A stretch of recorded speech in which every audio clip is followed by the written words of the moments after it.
नमस्कार दोस्तों, मैं निशु चौधरी, आपका अपना लीगल अवेयरनेस एडवाइज़र। शायद आपने अपने जीवन के दौरान एक टर्म जरूर सुनी होगी, एमएलसी।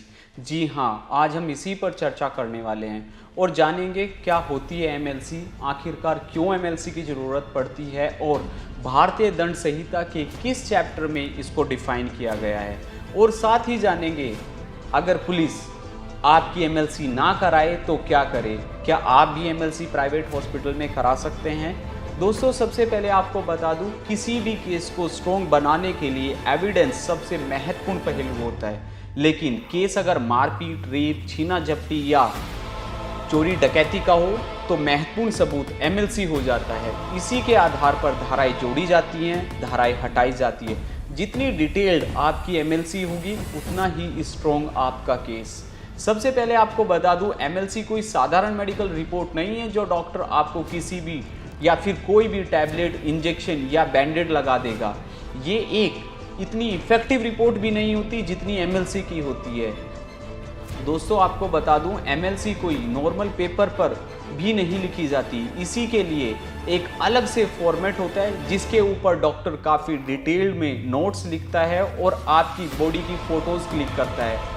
उसी के आधार पर इंजरी किस टाइप की है और क्या साइज़ है, किस प्रकार के हथियार से लगी है, ये सब मेंशन करता है और एंड में अपना व्यूज या ओपिनियन देता है। आईपीसी की धारा जो आईपीसी चैप्टर 16 में डिफाइन की गई है, इंडियन पीनल कोड में चोट को 3 पार्ट्स में डिवाइड किया गया है, सिंपल हर्ट, ग्रीवियस हर्ट और लास्ट में डेंजर हर्ट। सबसे पहले अगर मैं बात करूं सिंपल हर्ट की, तो सिंपल हर्ट में कोई छोटी मोटी चोट, कोई छोटी मोटी हाथापाई या कोई पत्थर लग जाना इत्यादि आता है। इसमें धारा 323 लागू होती है और उसी के आधार पर मुकदमा दर्ज होता है। लेकिन जब आपकी बॉडी में कोई बोर्न इंपैक्ट हो जाए या घाव काफ़ी गहरा हो या फिर आप 20 दिन तक कोई भी कार्य करने में असमर्थ हो, इसे ग्रेवियस हर्ट के अंतर्गत माना जाता है, जिसमें आईपीसी की धारा 308 या 325 दोनों लग सकती है। ये कई बार हथियारों पर भी निर्भर करता है। अगर हम बात करें तीसरे प्रकार की चोट जो कि डेंजर हर्ट के अंतर्गत आती है, इस श्रेणी में जिसमें चोट काफ़ी गहरी हो, जिसमें जीवन खत्म हो जाए या जान जाने के चांसेस काफ़ी ज़्यादा हो जाए, इसमें आईपीसी की धारा अटेम्प्ट टू मर्डर लगेगा। लेकिन मुद्दा अगर ये हो कि पुलिस आपकी एमएलसी नहीं कराती, कई बार देखने को मिला है कि पुलिस एक पक्ष की एमएलसी करा लेती है लेकिन दूसरे पक्ष की एमएलसी नहीं कराती। इस स्थिति में आपको भी मेडिकल रिपोर्ट बनवानी चाहिए। लेकिन मुद्दा अगर यह भी है कि आप सरकारी हॉस्पिटल भी नहीं जाना चाहते तो कोई बात नहीं, आप किसी भी प्राइवेट हॉस्पिटल से एमएलसी बनवा सकते हैं।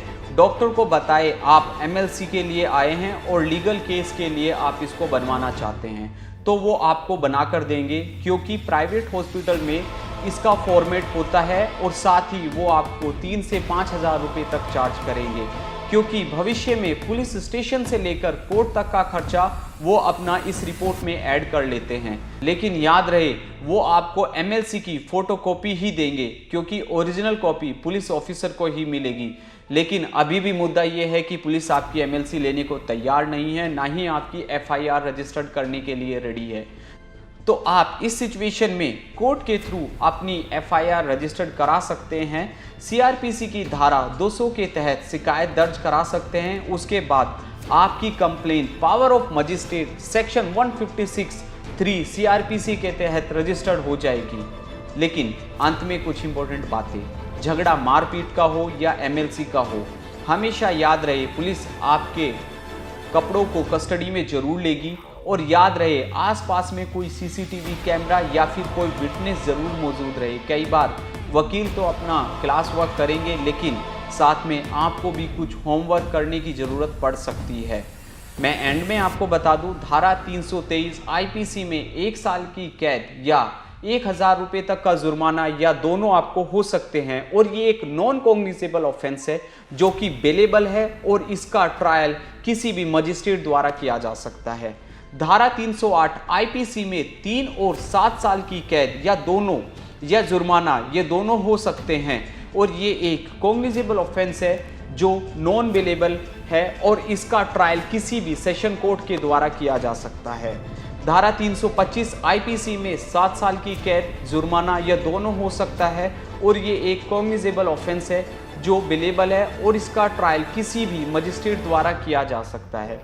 दोस्तों, सबसे इंपॉर्टेंट धारा 307 आईपीसी में जो किसी के मृत्यु का कारण बन जाए तो वह हत्या का दोषी होगा और उसे किसी एक अवधि के लिए कारावास जिसे 10 वर्ष तक बढ़ाया जा सकता है और साथ ही वह आर्थिक दंड के लिए भी उत्तरदायित्व होगा।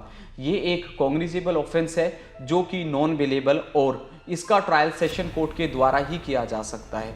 दोस्तों, आपको बता दूं, कॉग्निजेबल ऑफेंस, बेलेबल ऑफेंस, इसके लिए मैं एक दूसरी वीडियो बनाऊंगा, उसका लिंक मैं डिस्क्रिप्शन में जरूर दूंगा, आप प्लीज़ उसको जरूर गो थ्रू कीजिएगा।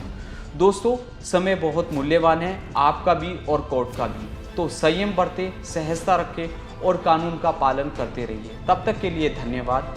वीडियो को लाइक और सब्सक्राइब करना ना भूलें और आप किसी भी स्पेसिफिक टॉपिक पर अगर वीडियो चाहते हैं तो कमेंट बॉक्स में उस टॉपिक का नाम बताएं। इंस्टाग्राम पर आप मेरे को फॉलो कर सकते हैं और या फिर ईमेल के द्वारा भी आप मुझे रीच आउट कर सकते हैं। धन्यवाद। नमस्कार।